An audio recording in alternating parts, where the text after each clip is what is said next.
On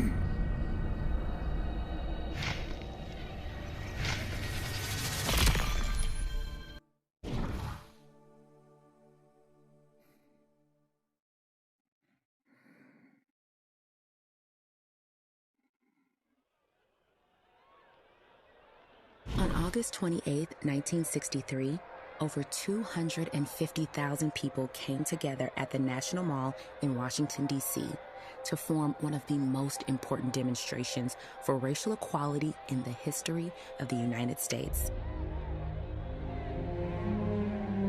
That day, Dr. Martin Luther King Jr. delivered his iconic "I Have a Dream" speech. With 4 words, he inspired the nation with his dream of a better future. While the breadth of his speech touched on a variety of issues that plagued Black Americans, his demands of never being satisfied with inequities in housing, policing, and voting echo familiar conversations of our present. Let's examine how Dr. King's words are more relevant today than ever. Maybe the last time you march on Washington. Maybe the last time, but I don't know. We're singing This may be the last. And the architects of our republic wrote the magnificent words of the Constitution and the Declaration of Independence. Well, it may be the last time you march. They were signing a promissory note. Well, it may be the last This time. note was a promise that all men, yes, black men as well as white men, would be guaranteed the unalienable rights of life, liberty, and the pursuit of happiness. It is obvious today, instead of honoring this sacred obligation, America has given the Negro people a bad check. We refuse to believe that there are insufficient funds in the great vaults of opportunity of this nation. So we've come to cash this check, a check that will give us upon demand the riches of freedom and the security of justice. Now is the time.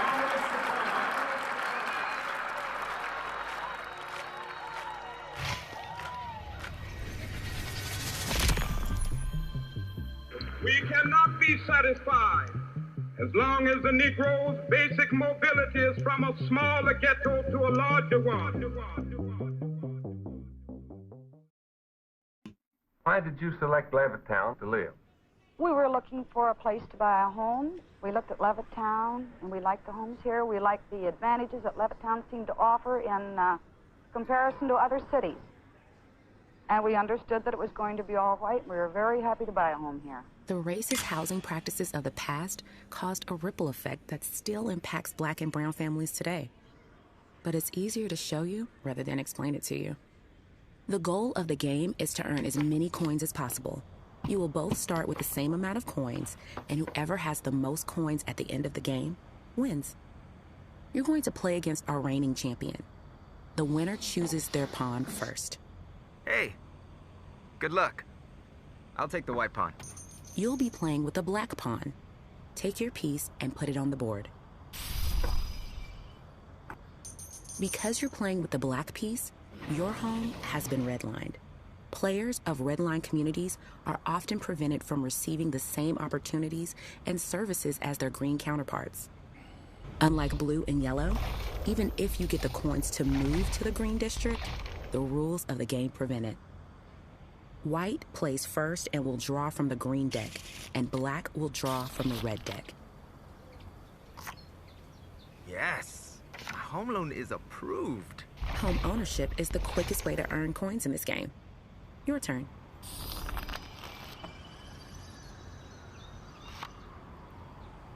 Oof, you got denied. Banks consider redline neighborhoods too risky to get a home loan. Home ownership will likely remain outside of your reach for this game. Ah, tax card. The tax revenue from the community upgraded the schools, hospitals, and parks in your neighborhood. Oh, sweet.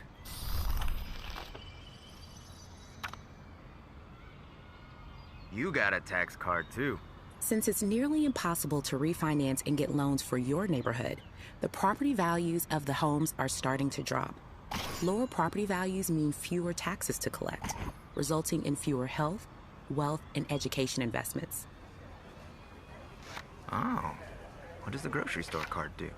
A grocery store means healthier foods and more coins for a better quality of life. Looks like you're finally catching a break. A factory should bring lots of jobs to the neighborhood. While the factory brings in jobs, this factory will also bring in hazardous waste, causing health problems for your community. That's going to cost you as well. Awesome. The highway card makes it way easier to connect with the rest of the city. Unfortunately for Black, the highway card affects your neighborhood too. The Red Line neighborhood will lose some homes from the new development and experience more pollution. Okay, I think you get the point. Winning is hard when the deck is stacked against you. People who live in formerly Red Line communities have earned far less personal wealth and experience higher rates of pollution in their communities than their green counterparts. These practices were unfair, but it's important to learn about history if you want to play a role in shaping the future. Now is the time.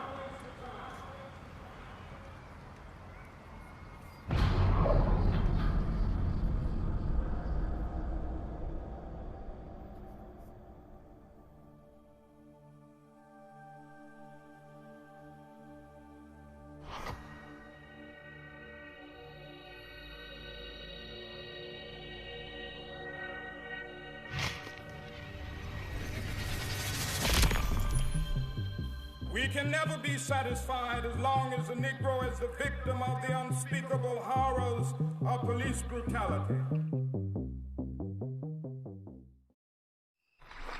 We talk about this all the time, right? Especially with our son. You're gonna be a Black man. He's 10, so, and he's small. But my son follows headlines, and he comes to me on a regular basis telling me about stuff in the news, like, Mom, another Black man was killed. I said, I know. We didn't have to talk about the context. We didn't have to talk about what we were talking about. I don't think that right now people are looking at him as aggressive or as threatening, but he's gonna be, right? We already know that. We don't have to say if this happens. We can say when this happens. There will be a time when you get pulled over by a cop. I'm not telling you this to scare you. You are my child, and I'm trying to prepare you for what might happen.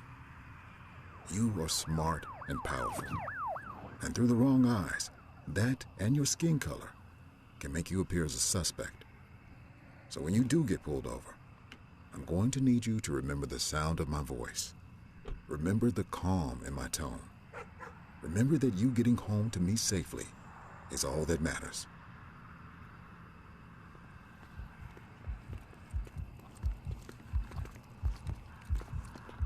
Is there anything I should know about in the vehicle?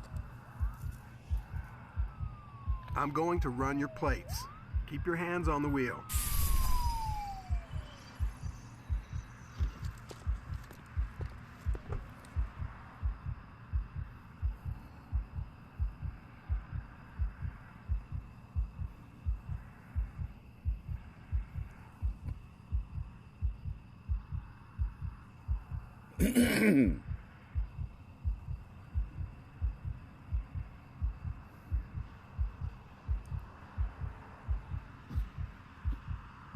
What are they reaching for?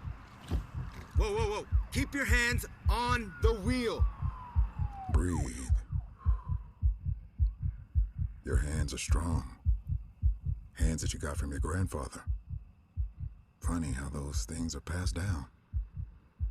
Know that those very hands could be seen as a weapon. So keep them on your steering wheel and keep your voice clear and direct. You don't want to give them any reason to respond negatively. Sometimes officers react to the possibility of what could happen, not just what is happening. I don't want to scare you, but it's my job to do everything I can to keep you safe. So we talk to him on a regular basis, and remind him, like, you're going to be a Black man. And that means that you have to decide. You have to make decisions, right? That doesn't mean that you have to do anything, but it means you have to decide when to be yourself, right? And part of that is when you have encounters with police officers, decide to come home. Decide to make it home that day. And we can deal with anything after the fact. Hey. Now is the time. Now is the time. You're not close to me, are you?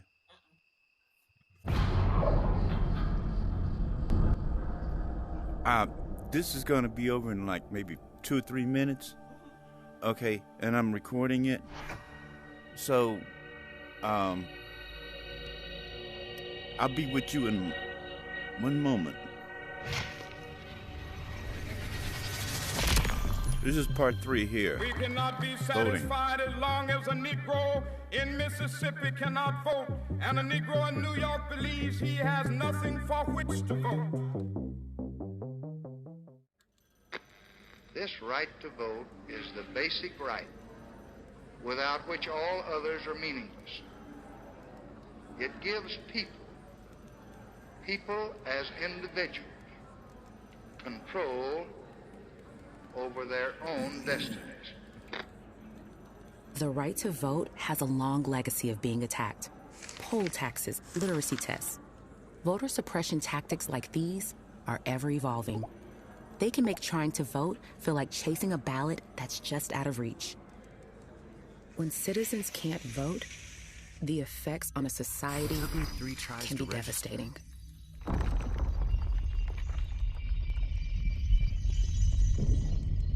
Oh yeah, men were lined up with guns at my polling place. It's not fair. I can't afford to miss work to go vote.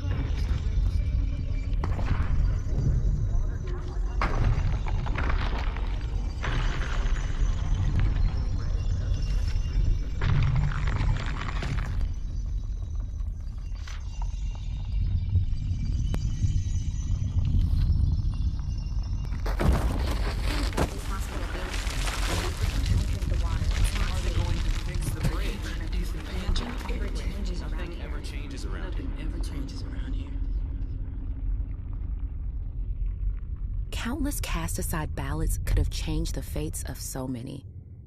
When history begins to repeat itself, we must organize, take action, and make a change.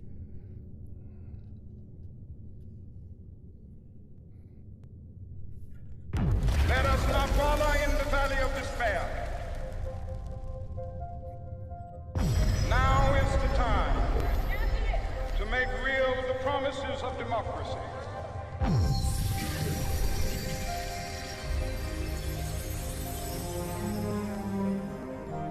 This is our hope. This is a faith that I go back to the South with. With this faith, we will be able to hew out of the mountain of despair a stone of hope.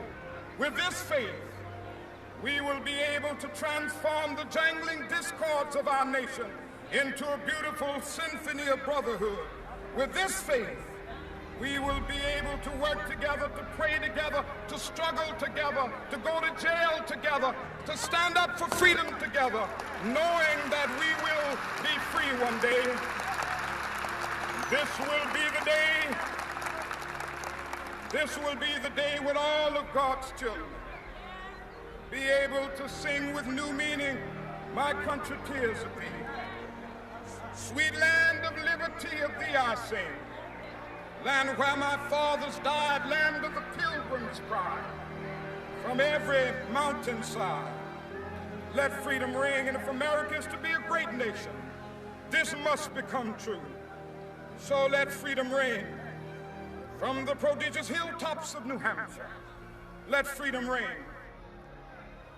From the mighty mountains of New York, let freedom ring. From the heightening Alleghenies of Pennsylvania, let freedom ring. From the snow-capped Rockies of Colorado, let freedom ring. From the curvaceous slopes of California, Let freedom ring from Stone Mountain of Georgia.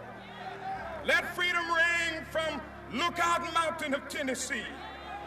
Let freedom ring from every hill and molehill of Mississippi, from every mountainside. Let freedom ring, and when this happens,